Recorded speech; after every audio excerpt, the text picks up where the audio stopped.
Sir ధన్యవాదాలు sir. మొదటిసారిగా ఈ సభలో మాట్లాడే అవకాశం కల్పించినటువంటి తమరికి కృతజ్ఞతలు తెలియజేస్తూ, సార్ పెద్దలు జీవన్ రెడ్డి గారు చెప్పినట్టుగా గంధమల్ల రిజర్వాయర్కి సంబంధించినటువంటి అంశం సుదీర్ఘకాలంగా పెండింగ్లో ఉంది సార్. అది నా సొంత మండలంలో ఉన్నటువంటి ప్రతిపాదిత రిజర్వాయర్ సార్. అక్కడ గత కొంతకాలం నుంచి కూడా ల్యాండ్ యాక్విజిషన్ ప్రాబ్లం ఉందని చెప్తూ వస్తూ ఉన్నారు. దాన్ని 9 టీఎంసీలు, ఆ తర్వాత 4 టీఎంసీలు, ఆ తర్వాత 1.5 టీఎంసీలు ఇట్లా పదే పదే మార్చుకుంటూ వస్తూ ఉన్నారు సార్. దాదాపు 7 సంవత్సరాలు గడిచింది సార్ దానికి సంబంధించిన అగ్రిమెంట్స్ పూర్తయి.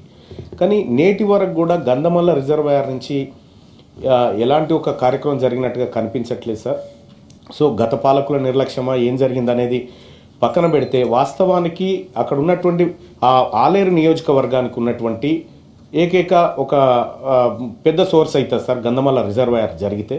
సో ఆ గంధమల్ల రిజర్వాయర్ని నిజంగా ఇప్పుడు గత పాలకులు చేసినటువంటి నిర్లక్ష్యాన్ని సరిదిద్దుతూ ప్రస్తుత ప్రభుత్వం, ప్రజాప్రభుత్వం దీన్ని ముందుకు తీసుకుపోయి ల్యాండ్ యాక్విజిషన్ ఇబ్బందులు లేకుండా, ఎందుకంటే ఇప్పటికే మనం ఆ వీరారెడ్డిపల్లి, గంధమల్ల అనేటువంటి అంశాలను కుదించుకుంటూ వస్తూ ఉన్నాం. ల్యాండ్ యాక్విజిషన్ విషయాలు కానీ, టవర్స్ విషయంలో కానీ చాలా కుదించుకుంటూ వస్తూ ఉన్నాం సార్. దాన్ని త్వరితగతిన పూర్తి చేయడం కోసం ఏదైతే మేడిగడ్డ గురించి పెద్దలు జీవన్ రెడ్డి గారు ఎట్లయితే చెప్పినారో, సేమ్ గంధమల్ల రిజర్వాయర్ కూడా ఈ ఇంకేమైనా అలొకేషన్స్ ఉంటే కూడా ఈ బడ్జెట్లో కేటాయించాలని తమరి ద్వారా మంత్రి గారికి విజ్ఞప్తి చేస్తున్నాను సార్. ఇప్పుడు ఆపరేషన్ లేకుండానే మోకాళ్లకు ప్లాస్మా ట్రీట్మెంట్, మీ ఆర్థోపెడిక్ సమస్యలన్నిటికీ రోబోటిక్ టెక్నాలజీ ద్వారా తక్కువ ఖర్చుతో శాశ్వత పరిష్కారం, ఫ్రీ కన్సల్టేషన్, ప్రతి ట్రీట్మెంట్ పై 20% డిస్కౌంట్.